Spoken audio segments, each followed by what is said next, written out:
The last time the UCLA Bruins had a first-round pick in the NFL draft was in 2018. They had 2 taken that year. Is this now the time for Chip Kelly's program to bring prospects back to the first round of the NFL draft? Good morning, I'm James. This is your daily dose of sports and snark for the greatest sports city in the world, Los Angeles. This is Faithful Angelenos. Good morning. It is a tremendous morning out here. It is April 25th, 2022. This is starting our week of special NFL draft coverage. It is a 4-day spectacular. We are going to start off today by looking at the prospects that UCLA could be sending to the NFL. Tomorrow then we switch gears. We look over at USC and who are their big prospects that could go to the so-called next level. Then we'll go to the NFL for the next couple of days after that. Wednesday, we are going to look at the Super Bowl champion Rams. They like to F them picks. What about the picks they still have left? And of course, Thursday, day of the first round, the Chargers who do have a first round pick. Now, I want to start off by thanking the new subscribers who came in yesterday. I appreciate you getting in on the ground floor. We're trying to build something special here. If you like the content we've been putting out, by all means, clickety-clack the like button, clickety-clack the subscribe button. There's a notifications bell. Hit that. We try to put out a new video between 9 and 10 a.m. And of course, sharing is caring. Let people know we exist. And comment, because I am not God. I do not know everything. Before we get to the main topic of UCLA and their shots of going to the NFL this year, let's go through the scoreboard and the notes. Cody Bellinger, 2 home runs. The Dodgers beat the living daylights out of the Padres, 10-2. And LAFC defeated Cincinnati. They rallied, they were down, but they wound up with the victory, 2-1. Now today, the Dodgers road trip continues. That's over in Arizona. Game starts at 6:40.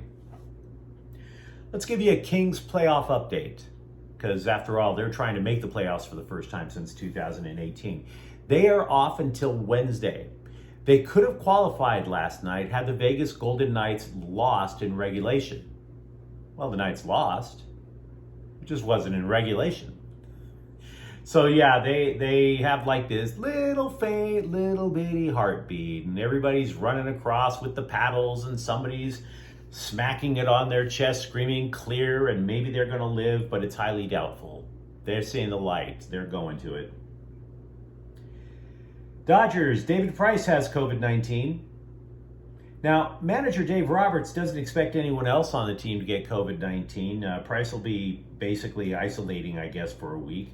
They summoned utility player Zach McKinstry. He was on his way to AAA Oklahoma City. Basically, I guess the plane had to make a U-turn. I don't know if they do that on United Airlines, but so be it. Let's talk for a moment about the so-called transfer portal and how it impacts both USC and UCLA. As we all know, both of those programs, they had their spring game or spring showcase on Saturday. The transfer portal is basically a rudimentary form of free agency in college, okay? You can enter, if you are a player, the transfer portal up until Sunday, May 1st. What does that mean for USC and UCLA? Well, there could be a bum rush on players both leaving their respective programs and joining new ones. After May 1st, yes, if you are in the so-called portal, you can go to another team. You just can't enter the so-called portal after that.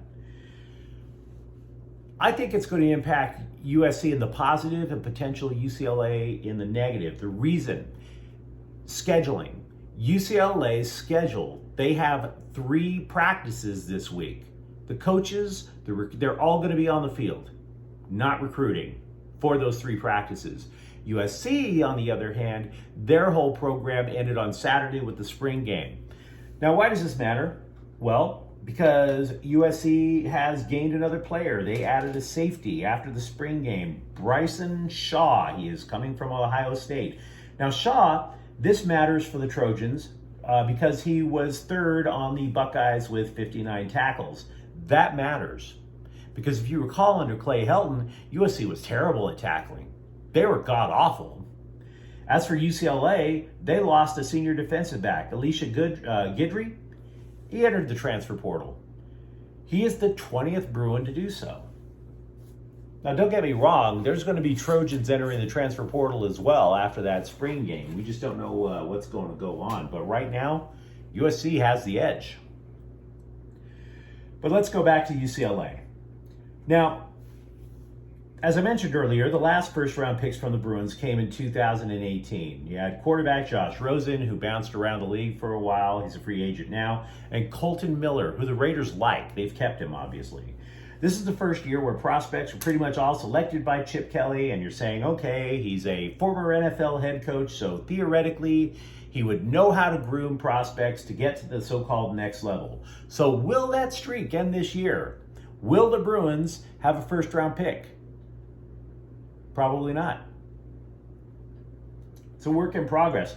Look, there are two guys with an outside chance of being taken in the first round, but if that happened, I would expect Mel Kiper's head to spontaneously combust, which would suck, because I would rather Chris Berman's head spontaneously combust. I am sick and tired of that guy's act. It is not the 1980s anymore. Nobody cares about Huey Lewis in the news or any of your other tired-ass references.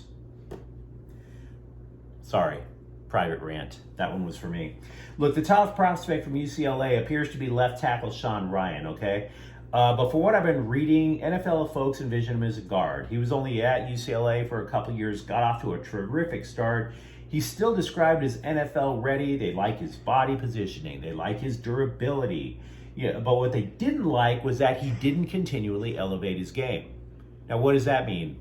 Well, for example, as a freshman, he was a unanimous All-American selection, but he was not selected as an All-American as a sophomore. So did he kind of like reach his max potential at UCLA? Because they thought he looked a little bit passive. So he should get taken because of all that, because of what he was able to accomplish early. Mock drafts that I've seen had him going as high as round 2 to Minnesota. Also, I've seen him in round 3 going to Vegas or Tampa Bay. However, all teams that I've seen have suggested moving him from tackle to guard. Are you okay with that? I would be. You can get good money being a guard. Greg Dolcich was ranked as high as the number 2 tight end prospect, usually in the top 5. Either way, he was solid at UCLA. He had 42 catches, 5 touchdowns, 725 yards. And then he followed that up with a solid Senior Bowl performance, and he followed that up even more with the 5th fastest 40-yard dash at the NFL Combine for tight ends. So what does that add up to? Well, it means he's a tight end who could stretch the field. You could actually theoretically throw bombs to a tight end with this guy. And also, they figure that gives him versatility. He doesn't always have to be tight end. They can kind of put him out as kind of like a glorified big slot receiver. I think the Chiefs do that with Travis Kelce a lot. Not saying he's going to be Travis Kelce, mind you. Scouts say this ability means that he could be a starter really quickly, but here's the problem. He doesn't block. They don't like the way he blocks. Mock drafts that I've read suggest he's going to go in the 3rd round. I've seen multiple writers say he'll go to the Broncos and one to the Giants. Now, after that, obviously, we're talking about those top 2-3 rounds, and then things start to slide a little bit. Then we start looking at Kyle Phillips, a 5'11 wide receiver. Scouts think he winds up in the slot. Why? Because he's sure-handed, he's an outstanding route runner.